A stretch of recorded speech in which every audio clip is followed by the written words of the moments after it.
Bien, bonjour cher cinquième, on se retrouve aujourd'hui donc pour la séance 3, donc on va poursuivre tranquillement notre séquence, hein. Elle comporte à peu près 5 ou 6 séances, j'ai pas encore décidé exactement du nombre de séances à faire, j'aurais voulu en fait que la dernière séance soit une séance un peu en groupe, mais bon, du coup soit elle sera supprimée, soit elle sera modifiée, voilà donc des petits changements par rapport au programme que j'avais fait encore une fois, mais voilà, ça ne nous empêche pas d'avancer tranquillement. Donc au programme aujourd'hui, la séance 3, donc qui va être encore une fois constituée de deux parties différentes, hein, un peu comme les séances précédentes. C'est-à-dire une première partie de séance pardon, qui va être autour plutôt d'une lecture de texte et d'une analyse de ce texte, et une suite donc, qui sera sur de l'écriture. Donc on va continuer tranquillement les aventures de notre personnage, donc, qui normalement doit être en mer, hein, à écrire son journal de bord jour après jour, et on va voir où ça nous mène. Vous allez voir aujourd'hui, il y aura pas mal d'actions. C'est parti, on commence tout de suite donc, par la présentation de la séance donc, qui apparaît tout de suite. Donc la séance 3, l'homme face au danger. Donc aujourd'hui, effectivement, de l'action en perspective. Les objectifs, je vous les présente maintenant. Hop, on y va. Donc deux objectifs différents. Donc le premier objectif va être d'étudier un groupe de documents variés, puisque vous allez voir, on va mettre en lien des textes et des images, donc quelque chose d'un peu différent. Et donc, encore une fois, donc, un objectif d'écriture qui va être cette fois sur écrire une scène de danger et d'aventure. Donc, je compte sur vous pour me faire vraiment rêver sur cette écriture, puisqu'il y a matière à faire vraiment quelque chose de très dynamique. On démarre tout de suite, on enchaîne donc avec le grand 1, donc texte et image. Pour cela, donc, vous avez besoin du document donc, qui a été envoyé sur Pronote, hein, que vous avez pu retrouver. Il y avait donc trois choses différentes. Il y avait donc le corpus de texte, hein, que vous allez avoir sous les yeux rapidement. Il y avait donc le diaporama de la séance et la fiche donc, pour écrire le texte sur la suite du journal de bord.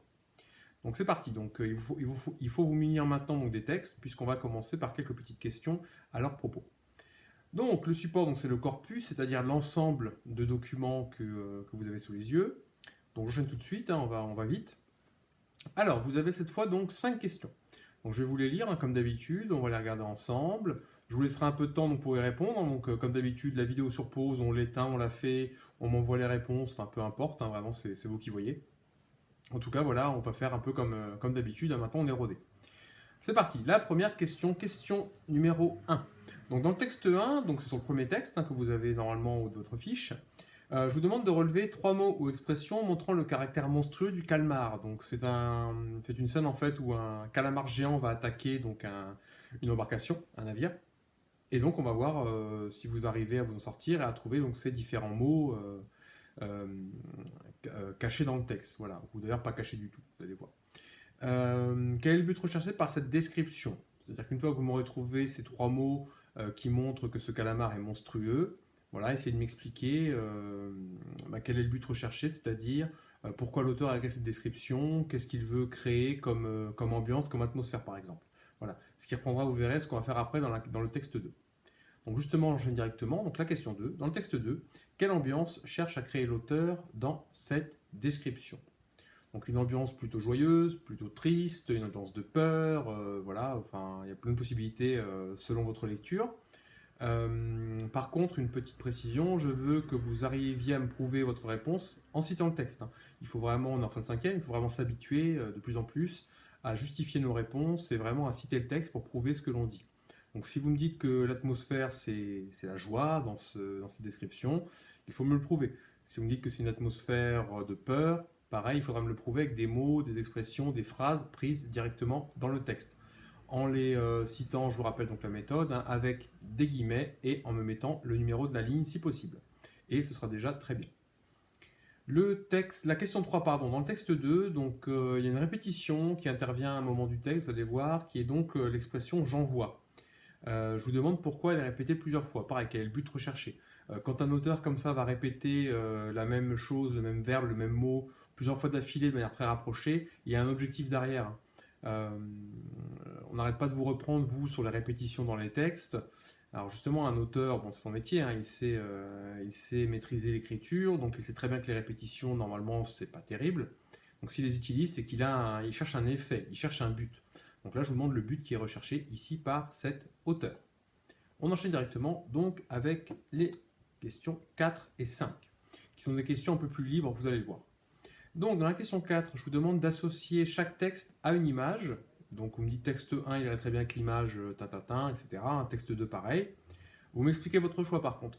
C'est-à-dire si vous avez mis un texte et une image ensemble, expliquez-moi pourquoi vous avez mis ces deux documents ensemble, ces deux supports ensemble. Donc ça m'intéresse. Ensuite, pour la question 5, laquelle des images préfères-tu? Pourquoi? Et explique ton choix en décrivant l'image choisie. Donc là, il y a 3 choses différentes. Me dire quelle image est votre préférée. Donc là, c'est une question vraiment sur le sentiment, sur exprimer un choix, c'est très important, c'est des choses qu'on demande vraiment beaucoup maintenant. Pourquoi vous avez donc choisi cette image, hein? Donc tu vas me dire, ben, j'ai choisi cette image-là, point. Voilà, expliquez-moi parce que.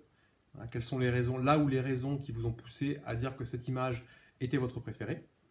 Et je vous demande ensuite donc d'expliquer votre choix en décrivant l'image choisie. Donc il faut à la fois expliquer son choix, en même temps me décrire l'image, d'accord? Donc c'est un travail qui est double, un travail à la fois d'opinion personnelle, mais aussi un travail de description. Donc là vraiment c'est très libre, hein, donc c'est à vous de choisir, à vous de faire les bons choix. Donc je vous laisse un peu de temps pour faire ça, pour mettre la vidéo en pause, on se retrouve tout de suite donc pour le corriger. Très bien, donc je vais vous proposer maintenant une correction pour les 3 premières questions.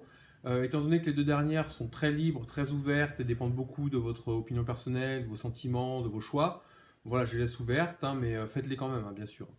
Donc au niveau, et j'ajouterai même, si jamais vous souhaitez justement m'envoyer vos réponses, aucun problème, c'est encore une fois avec grand plaisir. Donc au niveau de la correction de la question numéro 1. Alors moi j'ai choisi 3 expressions qui sont à moi, hein. Mais si vous avez trouvé d'autres mots expressions qui marchent, il n'y a pas de problème, ça fonctionne, hein. Si vous en avez trouvé qu'un ou deux, vous pouvez en rajouter une des miennes. Si vraiment vous vous rendez compte que ce que vous avez trouvé, ça n'a rien à voir avec le calamar par exemple, ben, vous laissez et vous prenez les miennes. Voilà. Mais en tout cas, normalement cette question n'aurait pas dû vous poser trop de problèmes. Attention, encore une fois, je veux une phrase complète, hein, comme je vous l'ai mis ici. Les 3 mots ou expressions montrant le caractère monstrueux du calmar sont, donc j'introduis bien. Même quand c'est une question de relevé, même si on me demande de relever des mots, un champ lexical, etc., j'introduis toujours par une phrase. Donc 2 points ouvrez les guillemets, donc j'ai choisi 3 citations différentes. Énormes yeux fixes à la ligne 2. Véritable cisaille à la ligne 10, hein, ça montre bien le côté dangereux de ce monstre. Et ensuite donc une masse charnue, c'est-à-dire une masse vraiment, enfin c'est vraiment en chair, quoi. Il y a de la chair, c'est gros, voilà. Donc ce calmar est impressionnant. Donc ces 3 expressions montrent bien que ce calmar n'est pas montré simplement comme un animal marin classique, mais qu'il est bien montré comme un véritable monstre. La question numéro 2. Donc l'auteur cherche à créer une ambiance de peur, hein, très clairement. Il montre la créature comme une menace monstrueuse, donc à ce côté vraiment menaçant. Il choisit un angle d'attaque vraiment qui n'est pas une simple description animalière, hein, d'une créature marine classique, hein, comme je l'ai dit auparavant. Il va vraiment s'axer sur le côté monstrueux et donc par là même dangereux de cette créature. On peut le voir donc avec différentes citations donc, que je vais vous donner. Donc, il montre la créature comme une menace monstrueuse, la bouche de ce monstre, ligne 7, et plusieurs rangées de dents aiguës à la ligne 9. Alors j'en ai mis que 2, hein, vous pouvez en mettre un peu plus, mais ça suffit déjà à montrer que cette créature est vraiment dangereuse, hein. Elle a une bouche qui est quand même vraiment décrite en profondeur, on voit bien que c'est une menace, hein. Les rangées de dents aiguës, voilà, il y a plusieurs rangées de dents. Donc il y a tout ce côté vraiment dangereux. On est dans le danger clairement dans cette scène. On enchaîne tout de suite avec la question donc numéro 3. Dans le texte 2, donc pourquoi l'expression j'envoie est-elle répétée plusieurs fois?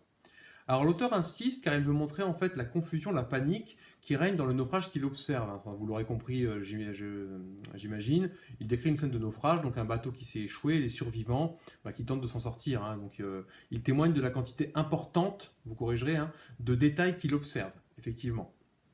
Alors, ce qui est très intéressant, donc, c'est que quand on lit ce texte comme ça, sans trop savoir sa source, on a l'impression que ce personnage donc, était peut-être dans le bateau ou au bord de la plage, et qu'il a vu ce naufrage, ou même qu'il en est un des survivants. Alors qu'en fait, pas du tout. Diderot, donc, qui est l'auteur, hein, qui est un auteur très célèbre du XVIIIe siècle, là, ici, tout simplement, il va décrire un tableau qu'il a vu dans une exposition, donc le fameux salon, hein, qui est à l'époque une exposition de peinture. Donc c'est intéressant parce que justement, c'est un des tableaux que vous avez dans les différents documents. C'est le tableau justement qui représente ce naufrage, on voit des gens en train de chercher à survivre un peu partout. Donc ça, vous l'avez en direct, et donc ce n'est pas une œuvre de fiction là ici en tant que telle, hein, qu'il est en train d'écrire, il est vraiment en train de vous décrire ce qu'il voit. Donc il y a plusieurs réponses possibles, hein, du coup. Donc la première réponse que j'ai donnée, quand on ne sait pas vraiment que c'est une description de tableau, elle marche bien. C'est-à-dire qu'il veut montrer qu'il y a une confusion, il y a une panique, il se passe beaucoup de choses sur ce tableau. Et en même temps, ça peut aussi montrer son émerveillement face au tableau, hein. C'est un tableau que Diderot a beaucoup apprécié. Il a vraiment adoré. Il a fait là ici une critique qui était vraiment très positive. Et donc, il va ici montrer à quel point ce tableau est fourmille de détails et foisonnant. Et il est sans doute assez impressionné par la maîtrise du peintre et par tous les détails intéressants qu'il a pu mettre dans ce tableau. Voilà pour la correction. Alors pour les questions 4 et 5, je vous laisse vraiment répondre par vous-même, hein, si c'est déjà fait normalement. C'est plus intéressant. Voilà. Encore une fois, je suis très curieux de voir vos réponses. Donc vous n'hésitez pas, vous pouvez me les envoyer, hein, et je regarderai ça avec plaisir. Voilà, histoire qu'on garde quand même un contact dans cette période particulière. Je vous laisse ici, on se retrouve pour la suite, donc pour le bilan et la suite, donc dans la suite de la vidéo. Bien, nous avons été rapides et nous arrivons déjà au bilan. Donc on note à la suite du cours partie normale, comme d'habitude. Donc quel sentiment un auteur souhaite-t-il faire ressentir grâce au danger? Donc là, c'est une question que je vous pose sur l'intérêt de mettre ces scènes d'action, de danger dans des œuvres littéraires, puisque le reproche que vous faites souvent à la littérature, hein, quand vous lisez des œuvres en classe, c'est qu'il n'y a pas d'action, il ne se passe rien, hein. C'est souvent ce qui revient dans votre bouche quand vous n'aimez pas un texte. Le texte est soporifique, il ne se passe rien, il n'y a pas d'action. Alors là, on est dans le contraire, justement, dans des œuvres où l'action va être vraiment extrêmement dynamique, puisqu'on va mettre les personnages face à un danger immédiat, ce qui va être, vous allez voir, un peu classique dans les récits d'aventure, hein. J'enchaîne tout de suite donc avec la correction. Donc vous pouvez répondre déjà à cette question vous-même, et ensuite compléter avec le corrigé, qui va arriver maintenant. Donc si jamais vous souhaitez faire votre propre réponse, tac, la pause, et on reprend juste après. Sinon, pour les autres, on y va, c'est parti. Donc la correction maintenant. Alors, les scènes d'action et de danger permettent de créer de la peur et de la tension. Eh oui, tout simplement. Donc il faut vraiment créer ces sentiments chez le lecteur. Alors pourquoi? Parce que le lecteur va s'impliquer dans ces passages car les personnages courent un risque. On s'inquiète pour eux. Et ça, ce sont des choses qui sont aussi très importantes dans un nombre d'œuvres, hein, pas seulement en littérature et pas seulement dans le récit d'aventure. La plupart des œuvres, justement, vers ce genre d'action, va vraiment compter là-dessus pour que ça marche, hein. Au cinéma, par exemple, dans un film d'action, il faut que le héros soit mis en danger assez régulièrement, sinon c'est pas intéressant. Un héros qui va battre tous les obstacles sans aucun problème, qui va battre tous ses ennemis en claquant des doigts, qui va jamais être blessé, jamais avoir de danger, on s'attache pas à lui, on n'est pas impliqué en fait. On va se dire bon bah ok d'accord, il va être mis en danger, mais de toute façon il va claquer des doigts et tout va bien se passer. Donc bon, ok, il y a un danger, mais c'est pas intéressant. C'est pareil pour tout ce qui va être manga par exemple, hein, notamment les shonen, hein, que vous lisez beaucoup, les Dragon Ball, les One Piece, etc., les Naruto. Les personnages pareils sont mis face à des dangers. Justement, le but c'est que le héros vraiment, alors je vais être un peu vulgaire, mais en prenne plein la tête un maximum. On a l'impression qu'il va perdre au dernier moment, tac, il va réussir à s'en sortir la plupart du temps. Donc voilà, là ça crée de l'implication justement, ça crée de la tension, et ce qui nous amène à vouloir lire la suite, hein. C'est la même mécanique dans un roman d'aventure du 19e siècle, hein. C'est exactement la même chose, hein. Donc au cinéma, dans les mangas, etc., dans la littérature, cette mécanique, elle marche vraiment très bien, hein. Ça permet vraiment d'impliquer le lecteur, on a envie de lire la suite, on a envie de savoir ce qui va arriver au personnage. Et ça rejoint d'ailleurs ce que je vous disais plusieurs reprises, hein, ce sur quoi on essaie de travailler beaucoup cette année. Plus vos personnages sont intéressants, sont décrits, plus ils ont l'air vivants, entre guillemets, bah, plus on va être attaché à eux. Et plus justement ces scènes de danger vont marcher. Quand on vous lit par exemple dans une rédaction et qu'il va arriver justement des scènes d'action comme vous faites souvent, mais que le personnage avant il n'est pas du tout intéressant, on ne s'intéresse pas à lui, on ne sait même pas qui c'est, vous ne l'avez pas décrit, vous n'avez pas donné de nom, on s'en fiche au final, quoi. C'est-à-dire qu'on se dit bon ok d'accord, le personnage, il lui arrive des choses, mais bon ce personnage en fait il peut mourir, voilà quoi, ça va rien changer pour moi. Alors que si le personnage justement vous avez réussi à bien le créer, à bien nous donner des détails sur lui, et bien justement à ce moment-là ça marche, puisqu'on va se dire ok ce personnage là oui, il a un vrai danger, et puis je l'aime bien ce personnage, j'ai pas envie qu'il lui arrive des choses horribles, j'ai pas envie qu'il meure, j'ai pas envie qu'il soit blessé, donc j'ai envie de savoir la suite, comment il va réussir à s'en sortir. Donc ces scènes d'action, ces scènes de danger sont très importantes pour le récit d'aventure, car elles permettent de rythmer le récit et de fournir des épreuves que le ou les personnages doivent franchir. Voilà, tout simplement. S'il n'y a pas d'épreuve, il n'y a pas d'action, ça ne progresse pas, hein. Justement, les personnages vont grandir grâce à ces épreuves qu'ils vont devoir, qu'ils vont subir, hein. Donc ça, c'est le cas, par exemple, dans le manga, c'est exactement ça, hein. C'est-à-dire que le personnage devient de plus en plus fort au fil des volumes parce que justement, il doit se surpasser, parce qu'il y a des épreuves face à lui. Donc ça, c'est intéressant. Et bien là, c'est pareil, c'est-à-dire que dans un récit d'aventure, le personnage va grandir justement grâce aux épreuves. Ça va lui apprendre des choses sur lui-même, sur la vie, etc. Donc voilà pour ça. Je vous laisse sur ce bilan et donc on va passer à la partie maintenant écriture. Donc on va mettre notre personnage maintenant en danger. Fini les jours heureux, donc sur le bateau à remplir tranquillement son journal de bord jour après jour sans événement vraiment très grave. Là maintenant, ça sent le roussi pour lui. Très bien, donc on se retrouve maintenant dans notre grand 2. On va passer, donc comme vous pouvez le lire, du rêve au cauchemar. Donc le support, c'est la fiche journal de bord hein, que je vais remettre juste après. Sur laquelle on va travailler aujourd'hui. Donc, alors cela sous-entend que vous avez déjà fait les deux premières parties. Donc, je l'ai reçu quelques textes hein, qui étaient très bons d'ailleurs. Hein. Bravo à ceux qui me les ont envoyés. Hein. Vraiment, c'était de très bons textes.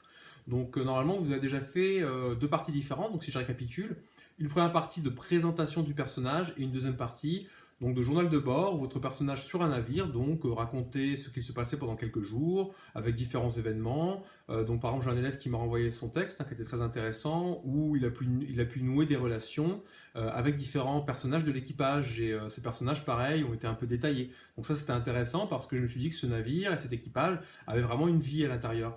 C'est pas simplement un prétexte à partir à l'aventure, ce sont des personnages qui ont une histoire et qui ont des échanges. Donc ça, c'était intéressant. Donc, mais maintenant ça c'est fini malheureusement et on va aller tout droit vers la catastrophe. Donc je vous mets la fiche tout de suite, donc journal de bord. Alors, le départ. Donc ton personnage coule des jours paisibles à bord du navire lorsque soudain, eh oui malheureusement des choses doivent arriver, hein, un grand danger vient menacer la poursuite du voyage. Pour rappel, donc voici les règles d'écriture définies avec quelques modifications. Donc j'ai repris un peu les règles des précédentes fiches en modifiant un peu pour que ça s'adapte à cet épisode de danger. Mais je veux bien qu'on garde vraiment les mêmes règles hein, au fur et à mesure. Donc là, on est vraiment dans le danger, l'action. Il se passe des choses dans cet épisode. Donc j'écris mon texte à la première personne, je, nous, bon ça ne change pas, hein, vous gardez vraiment le même narrateur tout au long du texte. J'écris au présent et au passé composé en priorité, clairement, ça ne change pas non plus. Alors, nouvelle consigne ici par contre, qui est un peu différente, j'essaie de créer un sentiment de peur chez mon lecteur. Il faut vraiment que le lecteur ait peur pour votre personnage. Il faut que la menace soit vraiment intéressante et prenante. Si c'est une menace vraiment trop faible, bah, ça ne marche pas. Si vraiment il y a un petit filet d'eau qui coule du navire, voilà, on se dit pas qu'il va couler. Si le navire est attaqué par des mouettes, bon c'est pareil, ça marche pas vraiment, ça marche pas très bien. À moins que ce soit des mouettes cannibales, je ne sais pas, armées de mitrailleuses qui fondent sur l'équipage, pourquoi pas. Hein. Mais voilà, il faut vraiment un danger qui soit intéressant, prenant et vraiment qui nous fasse peur. Comme le calmar géant, on peut réutiliser ce genre de choses, hein, les animaux marins un peu étranges, un peu monstrueux, tout ce qui va être aussi météorologique, hein, j'en parle après, donc ça vous pouvez le réutiliser. Et surtout, j'utilise des descriptions, encore une fois, description, les personnages, les lieux, les objets. Surtout si vous utilisez par exemple un monstre marin, vous pouvez vous inspirer de ce qui a été fait juste avant dans le texte qu'on a lu ensemble, hein, qu'on a étudié. Vraiment, inspirez-vous de ça, il faut vraiment une description du monstre. Hein. Sinon, bah, si vous me dites un monstre gigantesque surgit devant le navire, ok, d'accord, bon, il y a un monstre gigantesque, mais à quoi il ressemble? Pourquoi est-ce que c'est un monstre? Pourquoi est-ce qu'il est menaçant? Pourquoi est-ce qu'il est dangereux? Donc, vous allez me raconter maintenant donc, la scène dans laquelle ce danger va menacer votre bateau, votre navire, votre embarcation. Alors, ce danger peut être de nature très diverse, hein, il peut être très différent selon les élèves, selon les choix que vous allez faire, selon vos envies. Donc, ça peut être une créature monstrueuse ou un animal marin, mais voilà, vraiment qui pose un danger. Hein. Si vous avez un dauphin qui vient se taper la tête contre le bateau, bon, là, on se doute bien qu'il n'y aura pas vraiment de danger immédiat. Donc, vraiment un animal menaçant. Ça peut être une tempête, des conditions météorologiques difficiles, hein, vraiment un événement climatique très très violent qui va vraiment bouleverser le navire et la vie de l'équipage. Ça peut être une trahison, pourquoi pas, de l'équipage. Ça peut être une mutinerie, par exemple, c'est-à-dire que les hommes d'équipage vont se rebeller contre le capitaine, contre l'autorité du capitaine. Alors peut-être que le personnage du coup qui était du côté du capitaine va être pris pour un traître aussi. Ils vont peut-être vouloir le jeter par-dessus bord. Voilà, il va peut-être être ligoté au fond du bateau, il va devoir s'échapper. Ils vont vouloir l'exécuter. Enfin voilà, il y a plein de choses possibles. Là vraiment, encore une fois, je fais confiance à votre imagination pour cet épisode. Mais vraiment donner un maximum de détails, faites de la description. Et vraiment, il faut qu'on sente le danger. Il faut vraiment que le personnage soit en danger. Alors, une dernière chose, voilà, il faut vraiment, alors il y a une consigne importante pour la fin de votre texte. Il faut vraiment qu'il se termine ce texte sur le naufrage de votre navire. Il faut qu'à la fin le navire ne soit plus là. Alors quand je dis naufrage, bon, ça peut être aussi que le personnage est abandonné, hein, c'est-à-dire que par exemple, je reprends l'exemple d'avant, si l'équipage prend le contrôle du navire et qu'il décide de jeter le personnage à la mer, bon, on peut imaginer voilà, qu'il n'y ait pas de naufrage. Mais vraiment, si vous avez choisi un monstre marin, une catastrophe météorologique, c'est mieux de finir vraiment sur un naufrage, le vaisseau qui est complètement détruit, réduit à l'état de planche, hein, vraiment explosé en mille morceaux. Et voilà, votre personnage se retrouve seul, perdu en mer. Donc on peut s'arrêter sur le personnage là, qui flotte à la surface, inconscient. Et voilà, on se demande ce qui va lui arriver, hein. Ça serait une très bonne fin d'un épisode d'une série, hein. Pensez à ça, hein. C'est des choses qui peuvent vous aider, hein, à construire vos textes, hein. Vu que les séries voilà, reposent beaucoup là-dessus, ce qu'on appelle dans le jargon des séries, avec un mot anglais, un cliffhanger, c'est-à-dire vraiment un point où à la fin voilà, il y a énormément de suspense, ça s'arrête, le héros est au bord d'une falaise, il tient avec un seul doigt, on ne sait pas ce qui va lui arriver, le personnage a un couteau sous la gorge, et voilà, ça s'arrête, on ne sait pas voilà, est-ce qu'il va mourir ou pas. Donc ça voilà, inspirez-vous de ça pour créer la fin de cet épisode. Je vous laisse donc là-dessus, donc pas mal de travail dans cette séance, hein. Donc les questions qu'on a pu faire, donc la lecture des textes, l'analyse des documents images, et ensuite donc de l'écriture, hein, qui peut vous prendre un certain temps. Je répète encore une fois, donc n'hésitez pas, comme certains l'ont fait, à me renvoyer vos documents au fur et à mesure, notamment les textes, hein, que vous écrivez du journal de bord, puisque ça me permet justement de vous dire si vous allez dans la bonne direction ou pas, hein. Certains élèves, par exemple, m'ont envoyé des choses et tout de suite ça partait un peu hors sujet. On n'était pas du tout sur un bateau, par exemple. Là, ça marche pas. Donc vraiment, n'hésitez pas à m'envoyer ça, puisqu'à la fin, je vous demanderai vraiment de me renvoyer le texte complet pour l'évaluer. Donc si vraiment vous êtes parti du mauvais pied, ça vous ferait tout refaire, ça va être un peu démotivant, décourageant. Donc n'hésitez pas, vous m'envoyez ça tranquillement avant, je regarde, je vous dis ce qui va et ce qui ne va pas, et ça vous permet de repartir après sur le bon pied s'il y a eu des soucis. Je vous laisse là-dessus. Donc, alors, il y aura une séance de langue, hein, donc à la fin de cette séance qui va arriver. Donc, pareil, qui sera évaluée, hein, donc, je vous avertirai, vous inquiétez pas, tout sera bien préparé. Voilà, donc préparez-vous à ça. Donc, sur ce, donc, je vous souhaite une bonne journée, un bon week-end, une bonne semaine, si on ne se revoit pas d'ici là. Et puis voilà, je vous dis à bientôt. Au revoir.